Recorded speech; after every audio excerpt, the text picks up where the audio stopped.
Hello everyone, Brickosaurus227.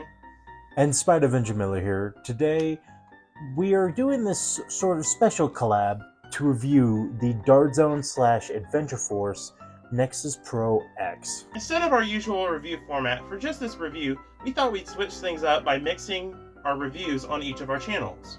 If you want to see my overview and final thoughts, you can find those on Bricko's channel. And if you want to hear mine, go check out Spider's review on his channel. So without further ado, let's get started with the review of the Dart Zone Adventure Force Nexus Pro X.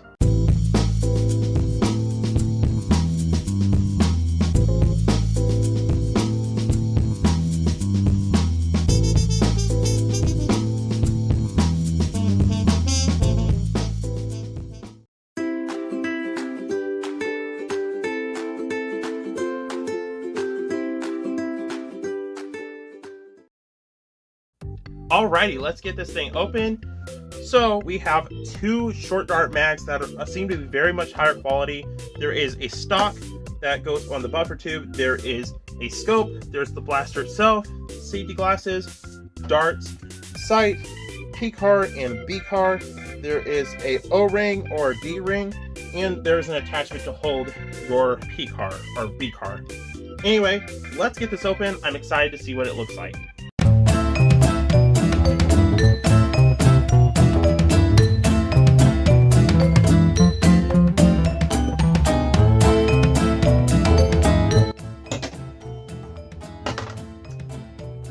Oh my gosh, this thing looks so cool.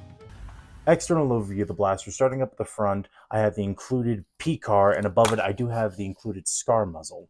What these do, these really boost your accuracy while slightly decreasing your performance, but it's worth it to keep your darts stable in flight. And they go in very smoothly. And of course, above it is the included scar muzzle. We've seen this before with the Mark IV and most other like worker brand blasters. And back behind, we do have two Picatinny rails on each side, and included, I have the included scar holder, I guess is what you can call it, because this just slides right in there. So if you kind of want to just run it the way it is, you'll want to keep the scar muzzle in here and the P-car on the side, since the B-car does not fit in here. But I think it looks really cooler like this, so I'm just going to keep it like this. And up above, we do have a long Picatinny rail at the top, which I have the included sights, which I thought I was going to not like, but it actually really works well. Their sighting system is very pinpoint, I guess I could say, because when you look down the scope, you're able to see through the iron sight with that little orange dot, and it leads to pretty accurate shots. They're not the best, but they're good enough for what they are. And down below, we do have the priming handle to prime. You do that. The prime stroke is insanely smooth, and I don't know how they managed this. It feels like I'm priming back 150 FPS, which I'm actually priming back 200 FPS. Like, it's amazing to see how they did this, and it works really well. And the included priming handle feels a lot similar to the one that they had on the Conquest Pro, and I think it's actually pretty comfy. It's a lot more comfier than I thought it was going to be, especially for stabilizing your blaster. Back behind, we do have the magazine. To remove the magazine, this is where it gets really cool. You strike either the flappy paddle magazine release, or you strike behind, or more pull it forward, and your mag gravity drops. Included is two 12-round Talon-like mags, and one compliment. These are solid magazines. Like, they feel amazing, and they feed great. And the insertion is just as smooth as ever. But back behind, we do have a safety. So when it's protruding on this side, it's safe. I cannot pull the trigger, push it in, and I can pull the trigger. Now down to the trigger itself. The trigger pull is very nice, and this blaster does have slam fire. I mean, you can hold down the trigger, and when you prime, and as soon as your priming handle hits the forward position, it automatically fires. This increases your rate of fire while a slight decrease in accuracy. But with the scar muzzle, hopefully that'll help. And now down to the grip. The grip on this blaster is amazing. The grip feels a lot like how a standard airsoft grip would be, and they designed this so that it could theoretically work with any other airsoft grip you want to throw onto this, but it's a very comfy grip. I remember Drax said this is something that the military uses, which is a little funny. And back behind, we do have the stock. To remove the stock, you just press this button right here, and you're able to pull that off, which reveals an M4 buffer tube, this can take any M4 style stocks, which is amazing. And the included stock is actually pretty useful. And again, to note, this is actually a smaller buffer tube than what's usually expected, but I think the stock really kind of like makes up for that, and it makes it feel more like it's I would say a subgun somewhat. And the stock is actually really good, and it's a pretty sturdy stock. Now, it will collapse if you like beat it. However, it's still a sturdy stock nonetheless. And what's cool about the stock is it does have storage in the back, which what is included is, if it'll come out,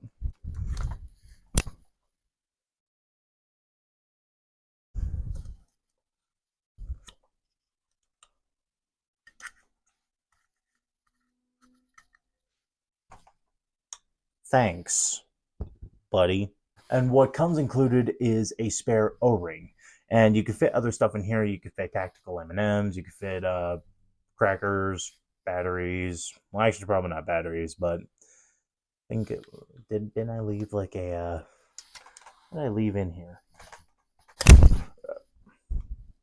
Fidget spinner. How did I leave that in here? But you can fit anything inside of this stock, and again, the stock is actually pretty well designed. And of course, in the back, this is where you can actually, just like the original Nexus Pro design, you can actually take this piece off and adjust your spring, which thankfully, Dart Zone has started to include new springs to amp up this thing's performance. But that is an external overview of the Dart Zone Nexus Pro X. Now I will show you this baby firing. All right, we're out here on the range with the Dart Zone Nexus Pro X, and we're going to be doing some shots downrange. I'm going to be using Ruby darts as well as the included AF Pro darts or Ember darts. So let's get started.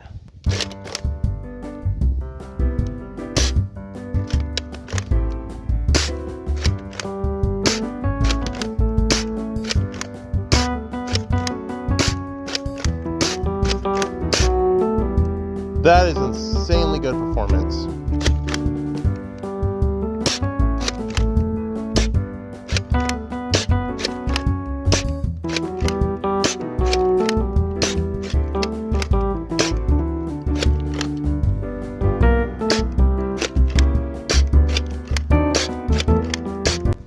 We have a couple max darts here at exactly 90 feet, a couple more max darts at 98 feet, and at exactly 100 feet, we have our first little grouping of AF Pro darts or Ember darts. And as you can see, it easily exceeds 100 feet, going well into close to what could be considered even up to 150 feet with some of these shots. And I probably lost some darts in this pile over here. Firing the Nexus Pro X is such a blast, dude. This thing performs amazingly. It's great on every mark, and what the?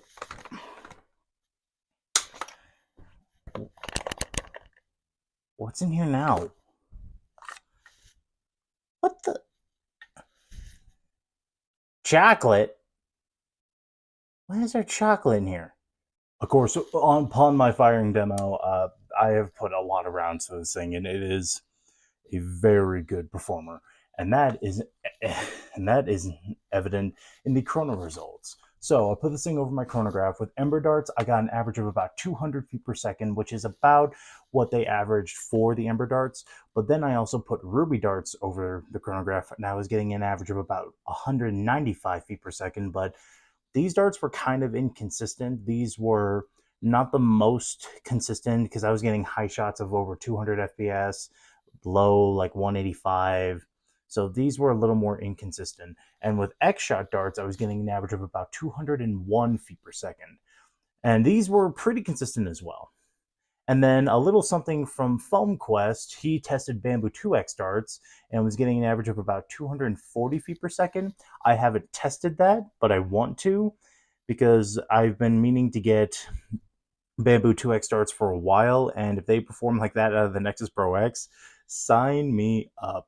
Especially since those are probably going to become my new favorite half-length darts because they've been recommended by my friend Tess. He's pretty good in knowing what darts are the best. But that is all the objective information I can provide on this blaster. Not in my personal opinion. Overall, I am blown away with the Nexus Pro X. It pretty much fixes a lot of the issues that I had with the original Nexus and amps it up to a really good performance number. It's a fun blaster to use and to operate. It's so smooth, it performs amazing, and it's just overall a phenomenal powerhouse. And the one thing that sucks is, as a product reviewer, you always have to have complaints. There's not really that many complaints I have with this thing. There's probably only two that I can really think of. So one, this is a little loose, but that's evident because underneath this is a Picatinny rail to where you can unscrew this and put on another grip if you wanted to. And the only other gripe is the prime is so smooth that I've accidentally messed it up a few times, and that is just due to the fact that when you're going fast, you need to be very deliberate. Otherwise, you can have an occasion to where you accidentally chamber two darts. It's still a good shotgun blast, don't get me wrong, but it's incredible. Like, again, not really that many complaints, but a topic I wanted to kind of go over in this video, and I sadly don't have my Nexus Pro here to show you because I accidentally broke it. I put on this one airsoft stock I had, but I guess it didn't fit, and it got stuck onto the buffer tube, and when I was trying to rip it off, it broke off the buffer tube, so whoops. But just because this is out, please guys, there's something that I just want to let you know in this video. Don't forget what the original brought you, because for most people, the Nexus Pro is what brought most of you into the hobby.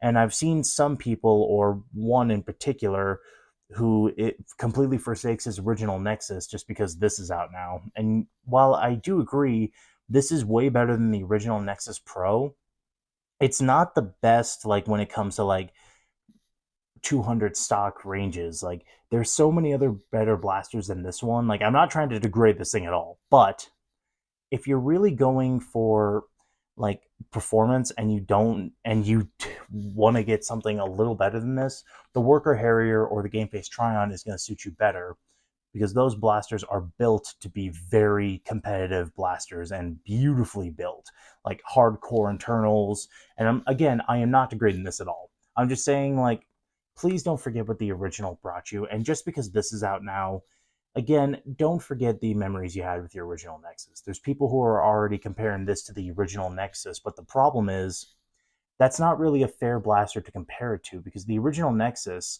it had issues, but it was the first one. It was the first one out of the entire Pro line that hit Walmart. And of course, it wasn't going to be the best built, but it still was a massive powerhouse. And this is kind of what I see is like, this is like a big gift to those people who got into the hobby thanks to the Nexus Pro. I feel like Dart Zone gave this as like, we thought you all deserve this, a newer blaster. And I feel like that's where this really shines. But if you were trying to compare this to the original Nexus, this is of course going to beat it. But if you're wanting fair comparisons, compare this to the Game Face Tryon, compare this to the Worker Harrier. This is going to get stomped by those.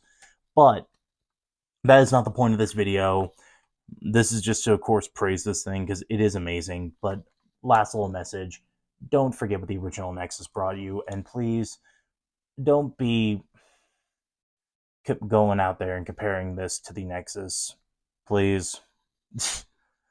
But now to the question to buy or not to buy. If you are a performance gain nerfer, this is a very, very great option. Especially the fact that this is 200 FPS for $50 on Walmart shelves. This is phenomenal. This is amazing that this is out for $50.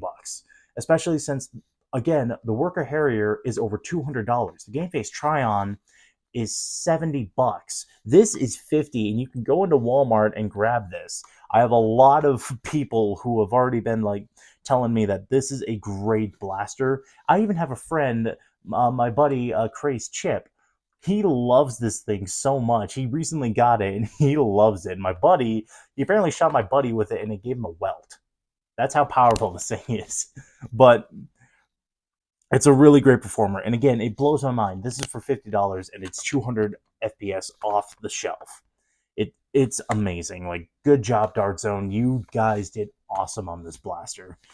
But Another thing also to keep in mind, this isn't going to be allowed in most games. However, like I said at the beginning of the video, Dart Zone is actually releasing springs that you can put into this blaster. And like I said, it's just as simple. You remove this buffer tube and your spring will come out. But the good thing is they're releasing a spring that takes us up to about 245 feet per second, and a spring to where you can actually use this in your war, because most wars, I believe, the FPS count is 130.